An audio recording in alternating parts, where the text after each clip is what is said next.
In the winter of 1984, a major city subway system became the stage for an act of violence that would ignite a national firestorm. A man, armed with a revolver, fired 4 shots at point-blank range. Not in a war zone, not during a robbery, but on a crowded train. The victims? For teenagers accused of asking for $5. By the end of this video, you'll decide, was this self-defense or cold-blooded murder? The shooter? A reclusive engineer named Ethan, a man with a history of prior robberies and a concealed weapon. The youngest victim? Marcus, a 19-year-old musician with dreams of composing symphonies. The question that followed, did fear justify 4 bullets, or did this case expose something far darker? This is the story of a subway shooting that shattered lives, divided a nation, and forced courts to redefine the line between survival and vengeance. A case that still haunts us today.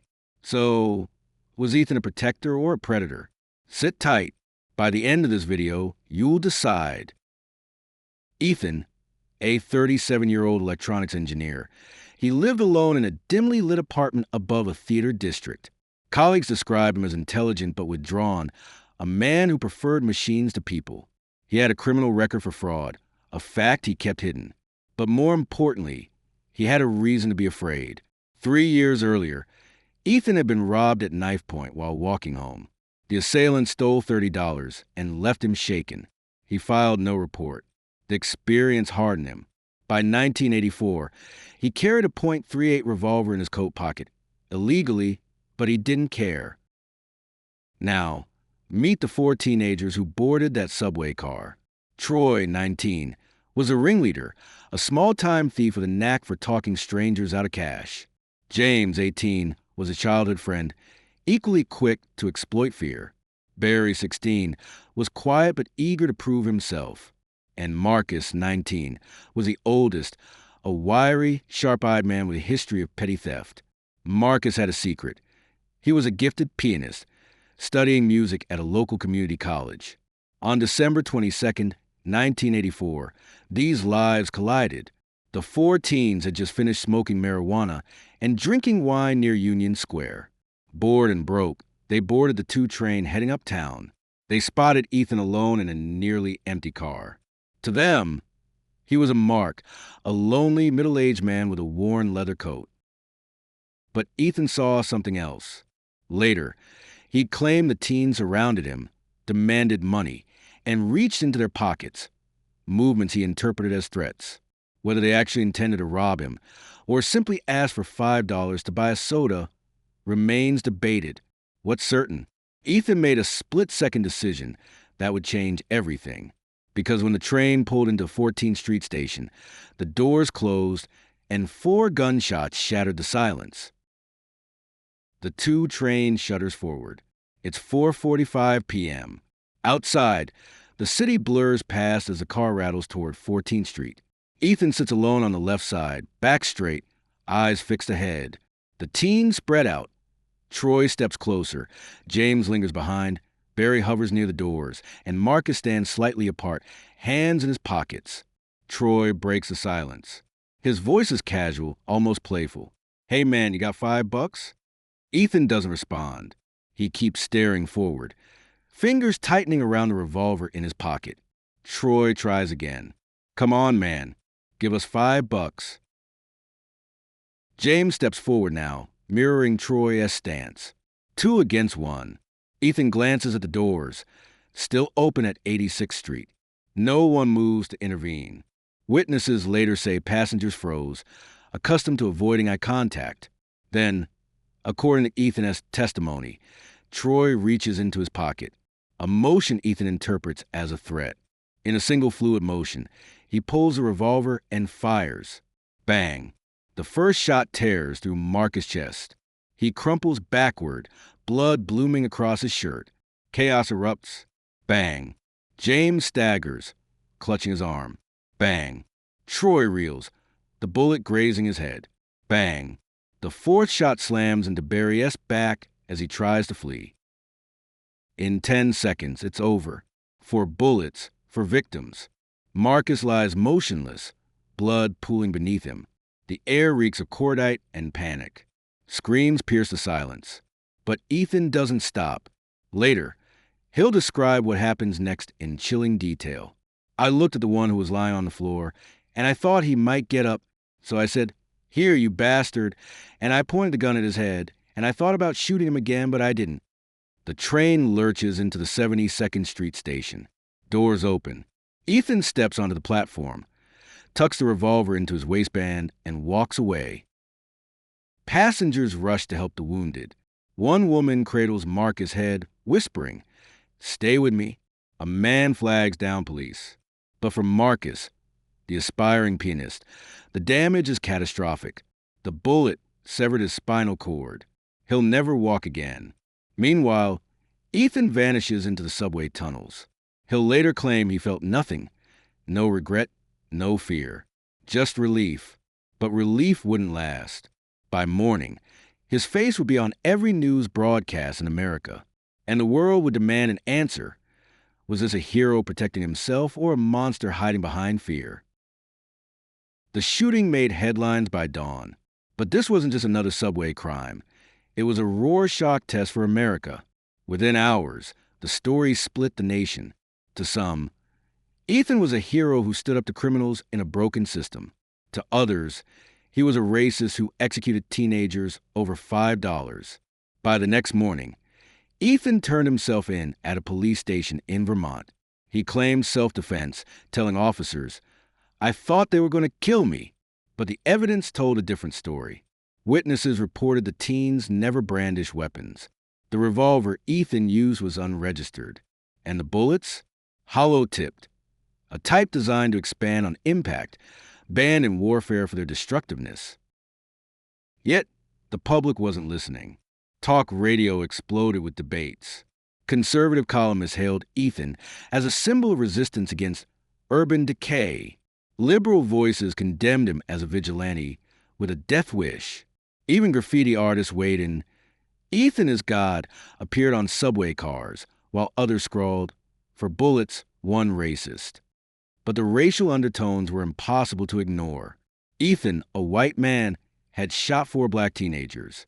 Critics argued his fear wasn't rational. It was rooted in prejudice. Marcus' mother, Gwen, became a vocal advocate, calling the shooting a lynching in broad daylight. Meanwhile, Ethan became an unlikely folk hero. His mugshot, pale, gaunt, with wire-rimmed glasses, was printed on T-shirts. Donations poured into his legal fund. A record producer even released a rap song titled Ethan, the Subway Vigilante, which charted in the UK, but the court of law moved slowly. Ethan faced charges of attempted murder, assault, and illegal weapons possession. Prosecutors argued he escalated a petty confrontation into a massacre. His defense team, led by high-profile attorney Barry Slotnick, leaned on the reasonableness of his fear. Slotnick declared, "If you saw 4 young men closing in on you, wouldn't you be afraid?" The trial began in 1987. By then, the case had become a cultural lightning rod. Jurors heard testimony from passengers who described chaos. Medical experts detailed Marcus' paralysis. But the most haunting moment came when Ethan took the stand.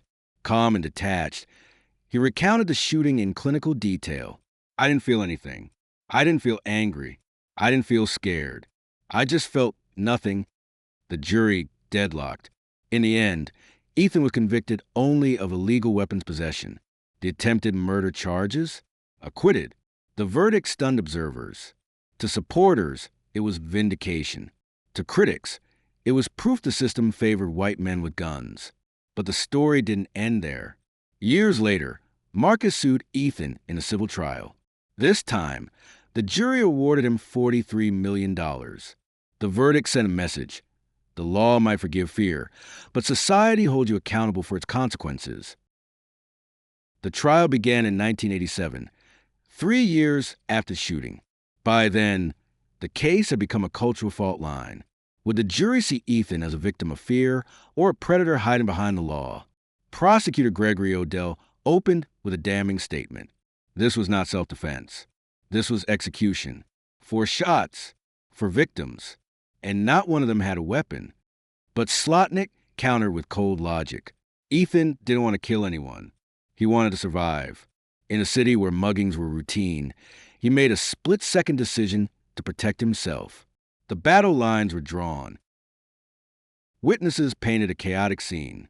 A nurse who treated Marcus on the train testified. He wasn't reaching for anything. He just fell. Another passenger recalled Ethan's chilling words after firing. "You bastards don't know who you're messing with." Then came the medical report. Dr. Michael Baden, a renowned forensic expert, explained the bullet's devastation. The hollow-tipped rounds expanded on impact. That's not self-defense. That's overkill. But Slotnick sees a moment. "Dr. Baden, isn't it true that Ethan believed these men would kill him?" Baden hesitated. Belief isn't justification. It's speculation.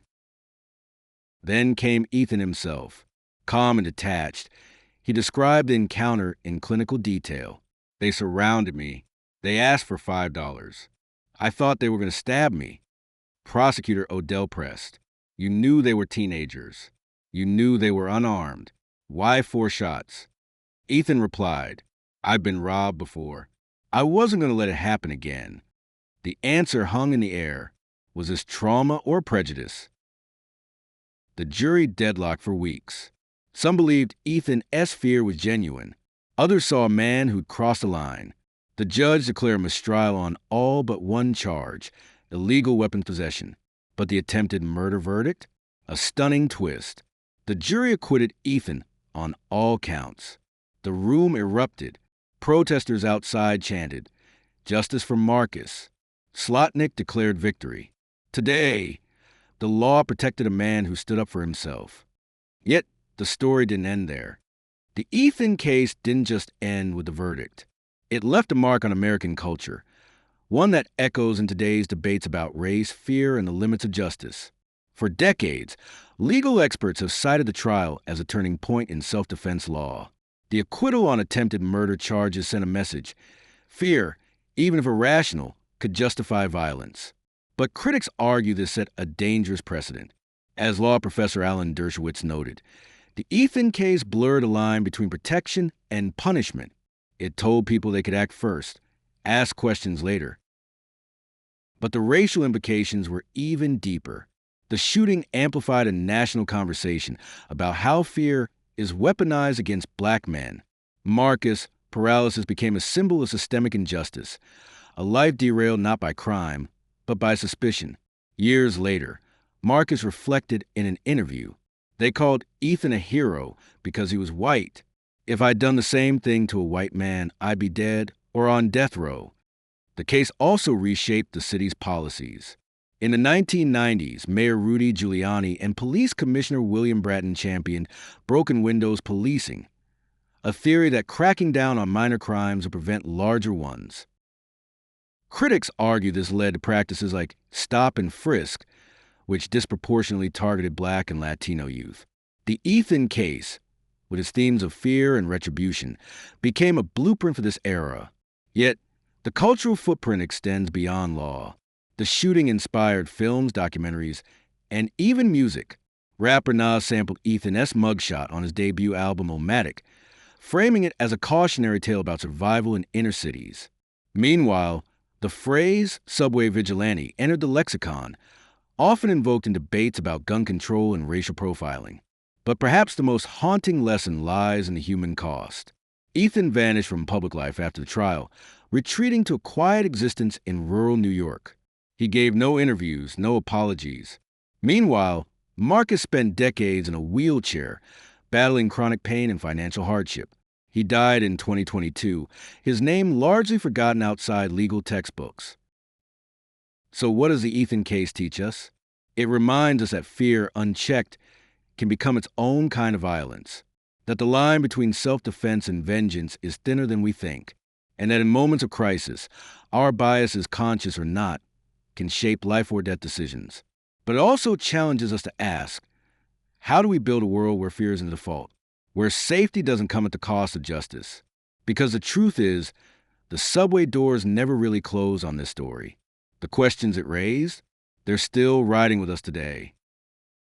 The Ethan case doesn't offer easy answers. It's not a story of heroes or villains. It's a mirror a reflection of society, grappling with fear, race, and the limits of justice.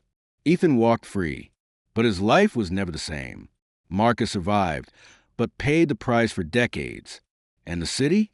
It changed. So here's the question that lingers. Was this self-defense or a tragedy born from fear? Thank you for watching, and don't forget to like and subscribe for more true crime stories.